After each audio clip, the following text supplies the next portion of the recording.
about optimization. So what problem are we doing today? A Starbucks prepares iced caramel macchiatos and matcha lattes each day.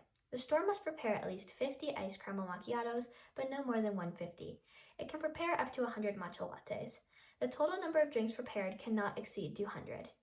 Each iced caramel macchiato brings in $5 profit, and each matcha latte brings in $6 profit. How many of each drinks should Starbucks sell to maximize profit? So what this question is asking us is how we should maximize profit. And in order to maximize profit, we need to know the right amount of macchiatos and the right amount of lattes to make. And in order to do this, we're going to graph it. So the first thing I need to do in order to graph something is to make equations. And if I'm going to write equations, I need variables. In this case, we're given two variables, iced caramel macchiatos and matcha lattes. So I'm going to make iced caramel macchiatos equal to x and matcha lattes equal to y. Great. Now I can start writing my equations. All right, so I need to look at the information given to me in the problems in order to write these equations. Okay, so the store must prepare at least 50 iced caramel macchiatos, but no more than 150. I can make an equation out of that. All right, so iced caramel macchiatos is equal to x. And so we know that they have to make more than 50. We can write that as 50 is less than or equal to x because they have to make at least. So 50 is still in the boundaries. But no more than 150. So since x has to be greater or equal to 50, it also has to be less than or equal to 150. Okay. Great. So now we've written that equation. All right, another piece of information. It can prepare up to 100 matcha lattes. Okay, this just means that y has to be less than or equal to 100. That's all it's asking. You cannot make more than 100. And what's our final piece of information? The total number of drinks prepared cannot exceed 200. Okay, so the drinks we have are, our variables are x and y. So x plus y has to be less than or equal to 200. Okay, so now I just want to make sure I check to make sure I have all the information, and I use all the information to write the equations. So the store must prepare at least 50 iced caramel macchiatos, but no more than 150. Great. It can prepare up to 100 matcha lattes. I wrote an equation for that. And the total number of drinks prepared cannot exceed 200. Great. This is just telling me how much each costs, so that won't be useful in writing these equations. So I know I have all the information turned into equations, and that means I can move forward to graphing. I'm going to be using this graph here. So oftentimes you might be given just graph paper with no axes, so it's important to write out the numbers you want on your axes. So I decided that I wanted it to go up by 25 each time, so $25. And the only important thing when doing this is you want to make sure your scale is kind of appropriate to your problem. So if like the numbers I'm using are in the 1000s, you're not going to want me to be going up by 10 each time because that's just impractical. So in this case, I did 25 from 0 up to just a little bit above the biggest number I have, which is 200. Great. Now it's time to start graphing my equations. Okay, so my first equation, well, some of these equations look like they might be hard to graph just how they're written, but I know I can graph y is less than or equal to 100. When you're given a y problem, or a y equation, when you're graphing it, you just want to draw a horizontal line at whatever number y is equal or less than or greater than 2. In this case, it's 100, so I just want to draw a horizontal line at 100.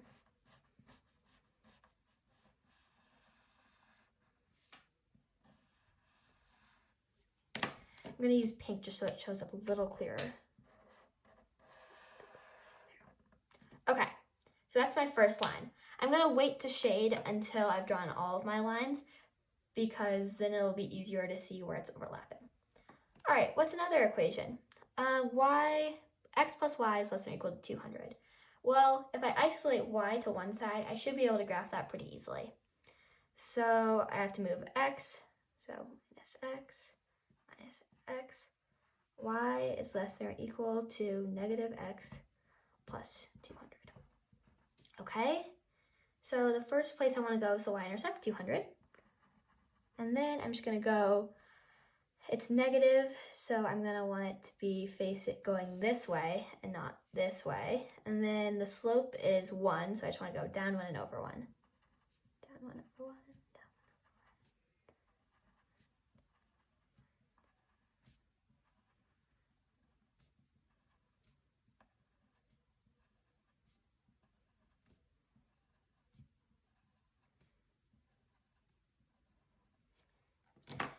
I'm gonna draw this line through with pink again, just so it's easier to see.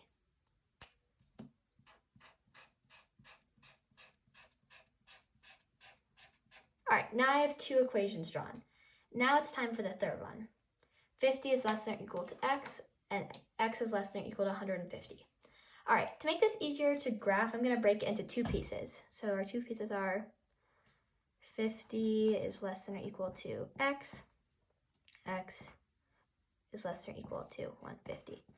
All right, so when doing a y equation, we draw horizontal lines. For doing an x equation, we're gonna draw vertical lines. So one of them's at 50.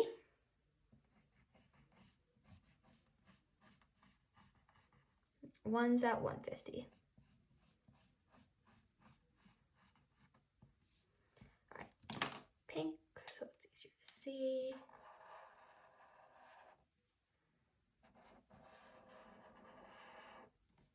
All right, now the question is, where do all these lines overlap?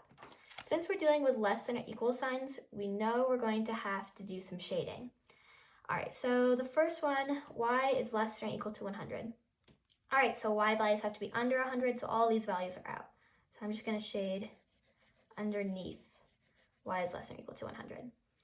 All right, y is less than or equal to negative x plus 200, so that has to be underneath this line.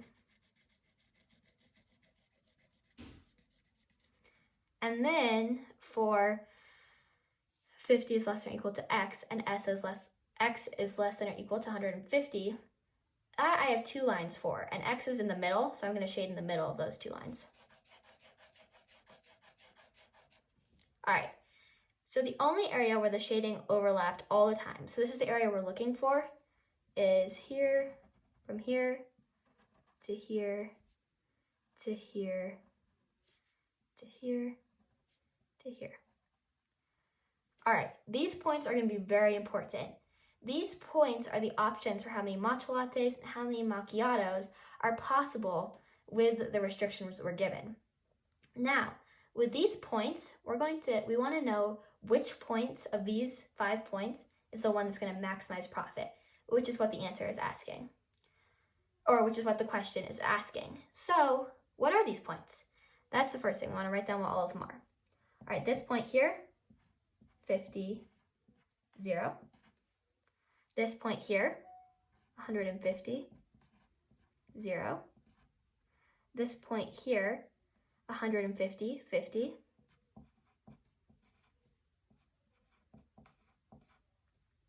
This point here, 100, 100.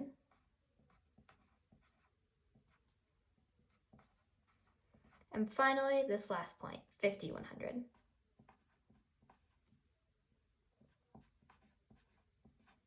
All right, so now what are we going to do with these points? Well, we have to do another equation to figure out which equation produces the most profit, or which of these options produces the most profit. So what kind of equation are we going to do? All right, I'm going to write my equations over here. All right, so how should I set up this equation? Well, the first thing you're going to write is P. This is P, and then you're going to put the point just in a little subscript. And then equals. But what is it equal to? Well, we're going to want to use our variables, x and y. But what are we going to want to put in front of x and y?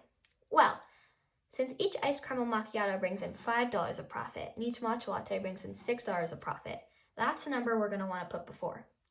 So 5 is the ice caramel macchiatos, plus 6 is 2 matcha lattes, which is y. And this makes sense because how many macchiatos you have when you plug this in and multiply it by 5, that's how much profit you get for the macchiatos. And for how many matcha lattes, when you plug it in times 6, that's how much profit you get for that. All right, so next thing you're going to want to do is you're going to want to plug in 50 for x and 0 for y. So 50 times 5 is 250, and 0 times 6 is 0. So you get 250. So this means when you plug in the option of making 50 caramel macchiatos and 0 matcha lattes, you get $250 of profit. So now you have to plug in all these other points to see which one makes the most profit. So the next one that I'm going to do is 150, 0. Okay, plug in 150 here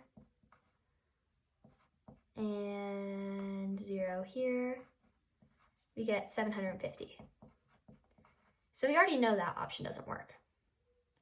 All right, next one, I'm gonna do 150, 50. Oops.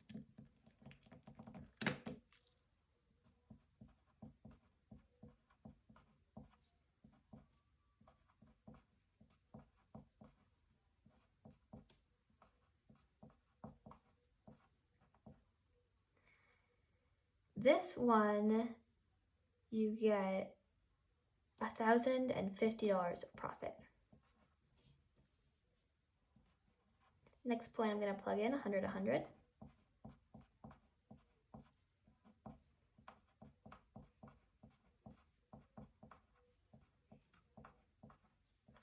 This one, $1,100 of profit.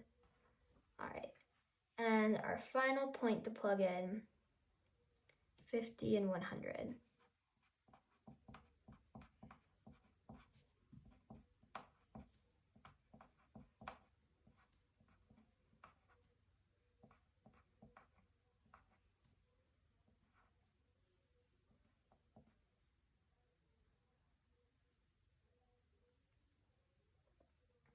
Five times 50 is 250 plus 600, $850.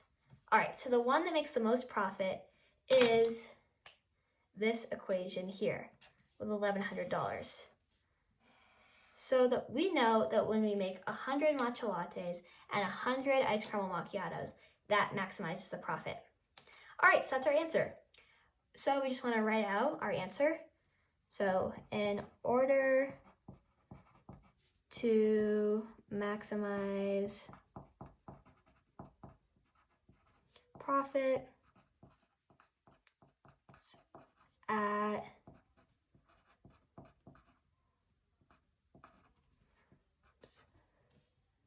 the Starbucks should sell 100 iced caramel macchiatos and 100 matcha lattes. All right, it's important to write out a statement with all of these components to make sure you don't get any points off. You want to write what the maximized profit is and how many each. All right, that's how you solve an optimization problem.